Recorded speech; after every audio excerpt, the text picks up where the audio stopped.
Hi everyone. So I was kind of surprised that Iceman 2 was on the stands, uh, not because I thought they would just cancel it with issue 1, but because it feels like I just did the review for Iceman 1 like 2 weeks ago. I thought it was new when I got it. Obviously it wasn't.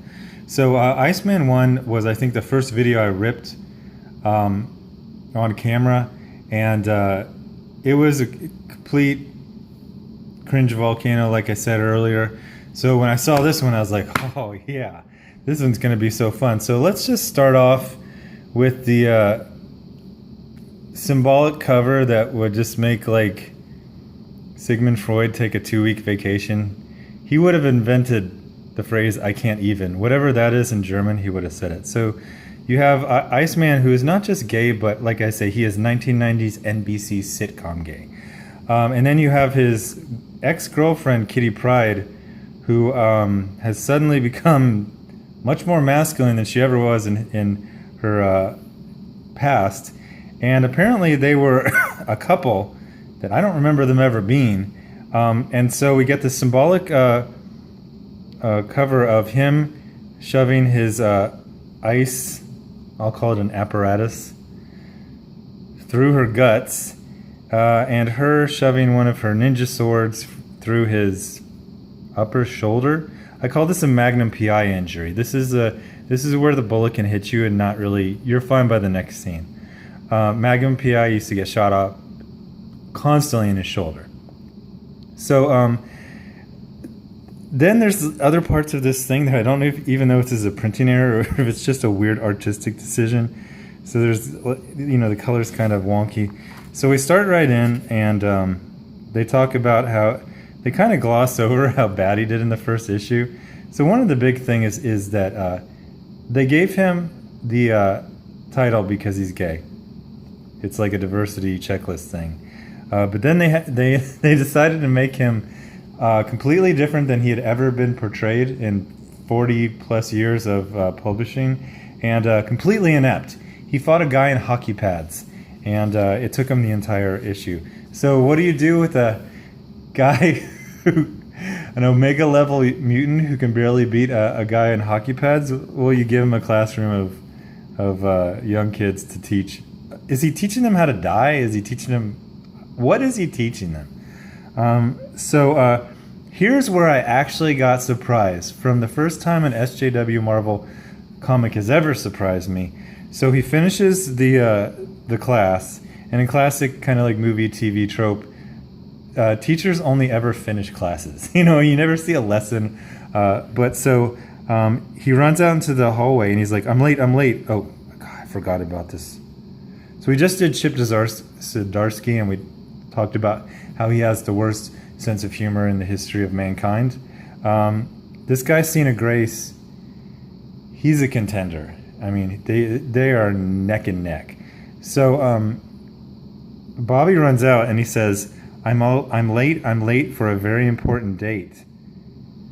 No time to say hello. Okay, so first of all, the only thing they could say from the first issue was that he was gay. That's literally all they can say. So I'm like, are we getting on the first page that all he can do is end a class and run on a date? Oh God. He runs by Storm and he says, Aurora, row your boat. You're not boy. So he runs over to the latest version of the Blackbird, and so his date is an actual mission. I was kind of shocked. So he's actually going to do something superhero related. And then he runs into the leader of the X-Men, who says boo for some reason. And then he gets all sour because I guess they dated for a short amount of time. You got to remember that in comic book years, like even if they were dating for like 2 years in the comics, in their real time of their universe, that's like a month and a half, maybe 2 months. So you can't act like this was any like some long romance. And then so then he goes, oh hey Kitty, 4 hours in a jet with my ex-girlfriend. Yay. Okay, so I know a lot of timeline shenanigans have gone on, but this version, Bobby Drake, Iceman, is from the first generation of X-Men. So he's the OG. Honestly, in real time, he should be pushing about 40. they play loosey-goosey with ages, so he's probably like about 32. But she's from the second generation, so she's most probably like 26. And then they have this awkward thing where I guess they started talking about all their... He's like, oh, I'm funnier but not cuter than Star-Lord. Cool. You're not funny at all. In fact, one of the things about him is they say all his jokes are terrible. And apparently that's his only cardinal trait besides... Well, no, he's got 3 things. He's sitcom gay, terrible at jokes, and he's an Omega level mutant who has trouble with... How would I describe the villains? They're kind of like 1990s TV show villains. So then there's this kid who's causing some commotion in All Store, which I think is supposed to be like Walmart. They don't really describe it. They're like, we've got to go, and for some reason they just pick the leader and a guy coming out of a class, which, as far as I can tell, there's like 25 people on the roster. I don't know why you would just send 2 people. So the Blackbird gets affected, and its systems go down right above the store. So so everyone kept pointing this out in the comments from last issue, that he's an Omega level mutant. This incredibly powerful. So then he goes, okay, here we go. Dear West Covina, nice to meet you. So his ex-girlfriend's in a plane that's going to crash. He's not sure what to do. He makes a stupid pun to himself while falling at terminal velocity. Okay, fine. Some of those are tropes. And then he goes, I deserve to die for that one. So he does this giant sled that slows down the Blackbird and lands it on the roof. Not exactly a fluffy pillow, but this'll do. Whew. So then, honestly, he did something really incredible, but they have to do this thing where like the women are always cutting down the guys. She's just like, that was okay. Do you think anyone saw that? And if someone saw it, did I look rad? So let's just point out how incredibly effeminate Iceman's costume is. It's basically it's like board. I'm at a loss for words. How effeminate and silly his new costume is. So then he makes a bunch of fail jokes, and they're talking about they're looking for a kid. They detected him. So then they get there's a mob killing him, and I'm not an expert in the current X-Men continuity, but are they still at this? This kind of reads like a comic from like 1981. So still to this day, if someone finds out you're a mutant, they will immediately form a lynch mob to kill you. But then it's even like a goof. So this guy's saying, "You ruined my phone. My TV exploded right when Olivia was gonna kiss Fitz." So it's like, wait, are we supposed? Is this like a funny lynching? Okay, so then he says he can't turn off his power, and then he says he basically was like living off the electronics in his store. It's kind of, from the way it's lit, it almost looks like it's one of the many malls that have gone out of business. Which weirdly enough, but they still have the stuff, they didn't sell it off. So then, just like total dopes, like Kitty. So this is like this weird, creepy, empty mall, and then Kitty Pryde, just like a dope, she just pops right into the middle of the the lynch mob, and she's this guy. She's like, "Can you guys chill out?" So Kitty Pryde got a lot of lesson in tactics. Got a crazy idea. You got ninja training. Turn off the lights and go grab this guy's hand and just pull him away. I literally just came up with that plan right now. So her idea is just to go into a lynch mob, and then she's going to introduce herself. Not even get him away and introduce, "Hey, you're a mutant and we're the X-Men." And then, this doesn't even make sense. "This guy caused a pileup that nearly killed my daughter. Are you going to pay for her car repairs, my kid's hospital bills?" Wait, is this like a money thing, or are you worried about your daughter? So then he gets angry and his powers flare, so stuff starts exploding. Not that bad, though. Everyone's fine. Then they go back to talking. So he's not that much of a threat. Then Iceman's powers, he says a couple more fail puns, and then all of a sudden he accidentally puts up a whole wall. Now I would have sworn something like this happened in the last comic, but they seem to imply it's this kid causing it. So then they're like, oh, it's amping up the electronics, but also people's powers. This might be a subplot. So then people are just going around an entire wall to kill him when two much more powerful and famous mutants are right there. I don't know why they would think they could still do it, and especially since we've established he's not that bad. He just makes like old, like cheap microwaves explode, and you're 10 feet away and you're fine. So then some random badly drawn like person in a mob hits him, and then Bobby gets off one actually pretty well drawn kick to the face. So then they're just running. He does a lot of, for an Omega level mutant, he just does a lot of running. It's really dumb. So then he puts up another one. Then he freezes. He does like a like this should have been like the first thing. Just do a wall so they can't get to you. So then he powers down so he can be in this little feminine outfit. And then, I'm not kidding. Then this is when Kitty Pryde, the leader of the X-Men, decides she needs to talk about how she's really, really bothered he didn't say that he was gay. So we're just straight up. I talked about this with Supergirl. This is 2017. Nobody cares if you come out of the closet. If Trump came out of the closet tomorrow morning, it would be 2 days of news.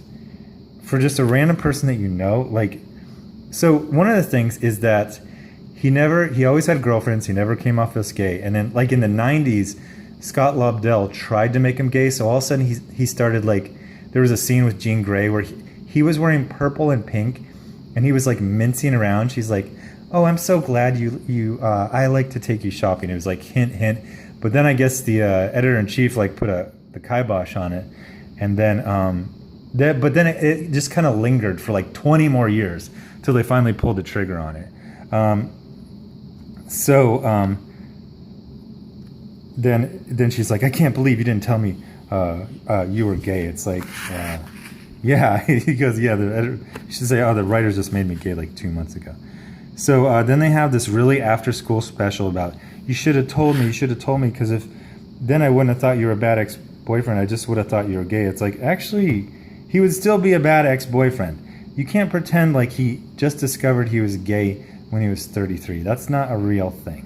So you either retroactively make him gay his whole life, and so he was having girlfriends and just leading them on, or he was magically turned gay by editors with an agenda,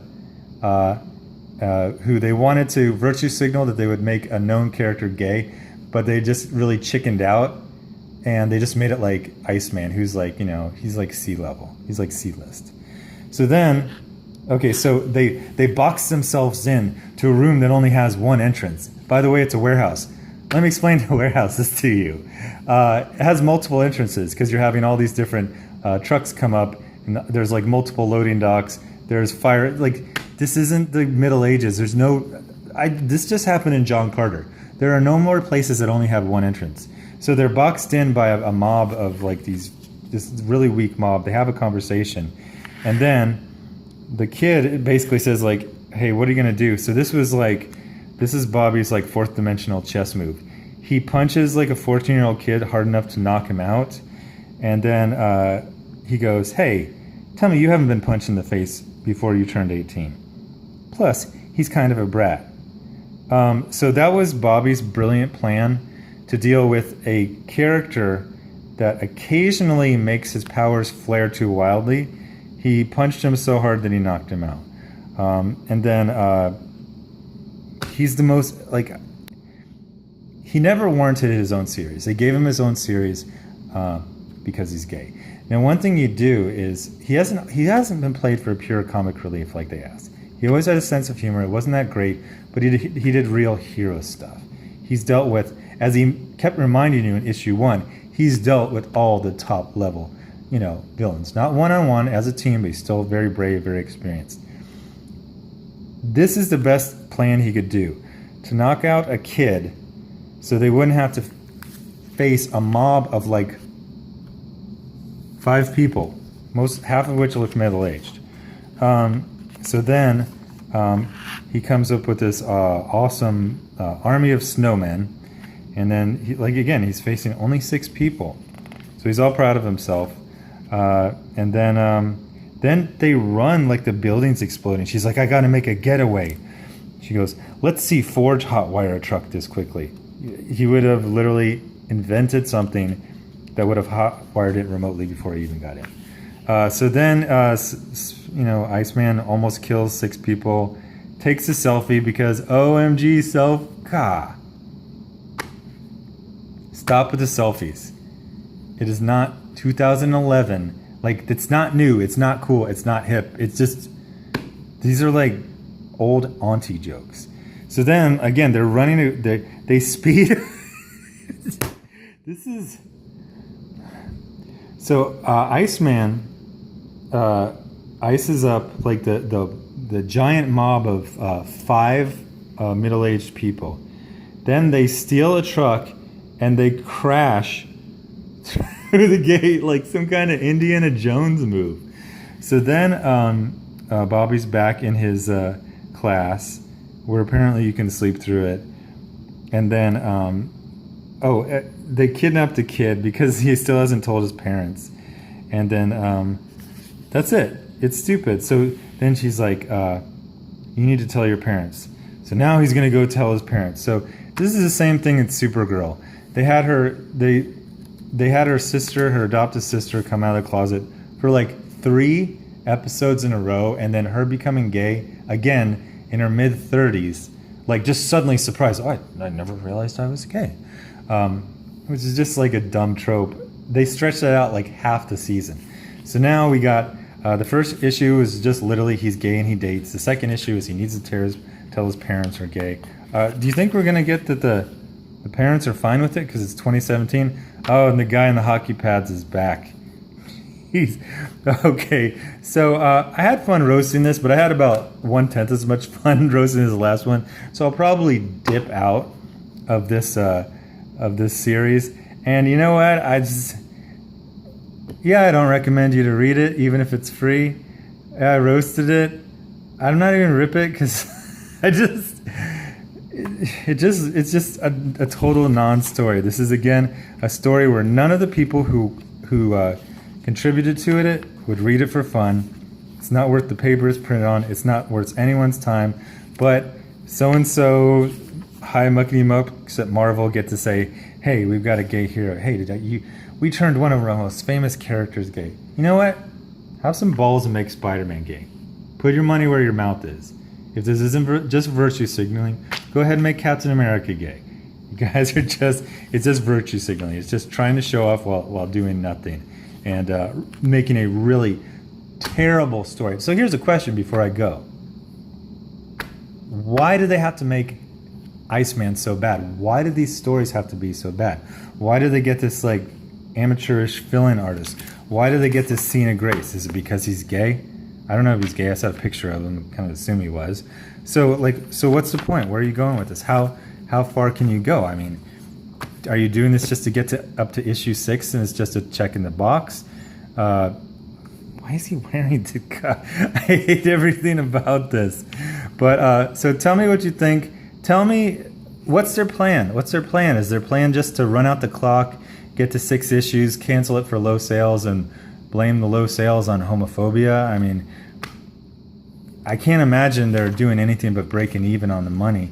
So is it just more flood the shelves? And this is their like hope to get like, does Newsarama still exist? What are the news websites? I stopped watching them years ago. So thanks for watching.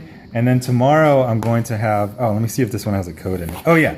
So I've got 2 codes. So email me if you want codes for these. So you don't just get this trash comic. You also get a first issue of, oh God, I think Chip Zdarsky wrote that one. So anyway, so the next 2 are, for tomorrow, are, somebody said 2 funny names for this character. One was Iron Sue, as in Mary Sue, and the other was, instead of Riri Williams. By the way, I told the character's name to my son at dinner, and he just had the automatic reaction of just burst out laughing. He thought I was making that name up, Riri Williams. The other name for her is Rutro Williams, and she always has this like ridiculous expression all the time. By the way, stay tuned. This one, I think I know how cringy it's going to be. This one looks like it's going to out cringe the last one, which was huge. I almost want to do a preview. These next two are going to be great, so stay tuned. I'm probably going to do one of my Marvel before SJW. You mug? I'm not going to mug you. I'm just going to throw you on the floor. You don't even deserve the mug of shame. All right, thanks for watching. Share, subscribe, and hit notifications. Thanks. Bye.